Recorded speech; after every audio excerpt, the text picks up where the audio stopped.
नमस्कार। आज हमारी कहानी है सत्संग की महिमा। दो भाई परस्पर बड़े ही स्नेह तथा सद्भाव पूर्वक रहते थे। दोनों भाई जब भी कोई वस्तु लाते तो एक दूसरे के परिवार के लिए भी अवश्य ही लाते।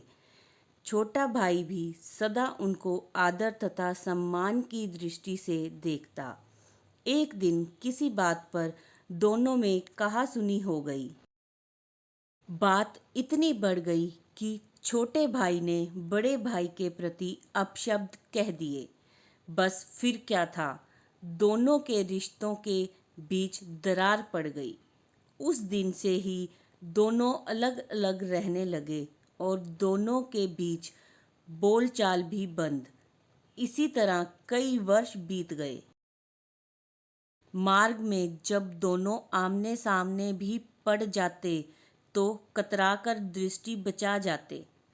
कुछ वर्षों बाद छोटे भाई की कन्या का विवाह आया। उसने सोचा, बड़े आखिर बड़े ही होते हैं, जाकर मना लाना चाहिए। अब ऐसी भी क्या नाराजगी। वह बड़े भाई के पास गया और पैरों में पड़कर पिछली बातों के लिए क्षमा मांगने लगा। बोला, अब चलिए और विवाह कार्य संभालिए। पर बड़ा भाई नहीं पसीजा और उसके घर जाने से साफ मना कर दिया। छोटे भाई को बहुत दुख हुआ। अब वह इसी चिंता में रहने लगा कि कैसे भाई को मनाया जाए। इधर विवाह के भी बहुत थोड़े दिन ही रह गए थे। बाकी सगे संबंधी आने लगे थे। एक संबंधी ने बताया, तुम्हारा बड़ा भाई एक संत के पास प्रतिदिन जाता है और उनका बहुत आदर भी करता है और कहना भी मानता है। छोटा भाई उन संत के पास पहुंचा और पिछली सारी बातें बताते हुए अपनी गलती के लिए क्षमा याचना की तथा गहरा पश्चाताप व्यक्त किया और उनसे प्रार्थना की, आप किसी भी तरह मेरे भाई को मेरे यहाँ आने के लिए राज़ी कर दें। दूसरे दिन जब बड़ा भाई सत्संग में गया तो संत ने उनसे पूछा,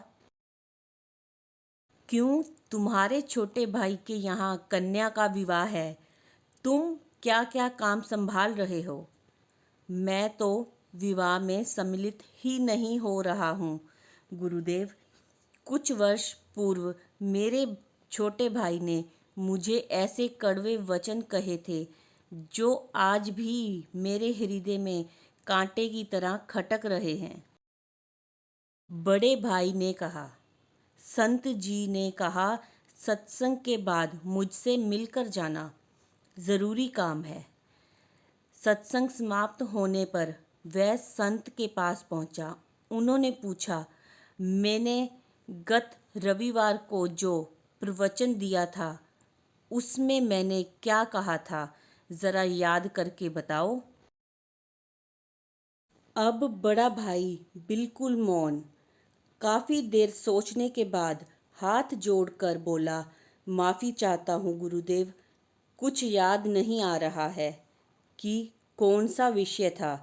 संत बोले, देखा, मेरी बताई हुई अच्छी बातें तो तुम्हें 8 दिन भी याद ना रही और छोटे भाई के कड़वे बोल जो वर्षों पहले कहे गए थे वो तुम्हें अभी तक हृदय में चुभ रहे हैं। जब तुम अच्छी बातों को याद ही नहीं रख सकते तब उन्हें जीवन में कैसे उतारोगे? और जब जीवन नहीं सुधरा तब सत्संग में आने का लाभ ही क्या रहा? अतः कल से यहाँ मत आया करो। अपना समय व्यर्थ मत करो। अब बड़े भाई की आंखें खुली। उसने आत्मचिंतन किया और स्वीकार किया कि मैं वास्तव में गलत मार्ग पर हूँ। उसके बाद वह अपने छोटे भाई के घर गया और उसे अपने गले से लगाया। दोनों भाइयों के आंखों में खुशी के आंसू थे। हमारे साथ भी ऐसा ही होता है। अक्सर दूसरों की कही किसी बात का हम बुरा मान जाते हैं और बेवजह उससे दूरी बना लेते हैं, जबकि चाहिए ये कि हम आपसी बातचीत से मन में उपजी कूटता को भुलाकर सौहार्दपूर्वक बातचीत बनाएं। ना स्वयं किसी से रूठें, ना किसी को रूठने का मौका दें। तो शुभ काम में देरी क्यों, उठिए और हो जाइए शुरू रूठों को मनाने में। धन्यवाद। जय श्री कृष्णा। अगर हमारी ये प्रेरणादायक कहानी आपको पसंद आई तो प्लीज़ हमारी वीडियो को लाइक, शेयर और कमेंट ज़रूर करना। कमेंट में जय श्री कृष्णा ज़रूर लिखना और मेरे चैनल को भी सब्सक्राइब करना। धन्यवाद।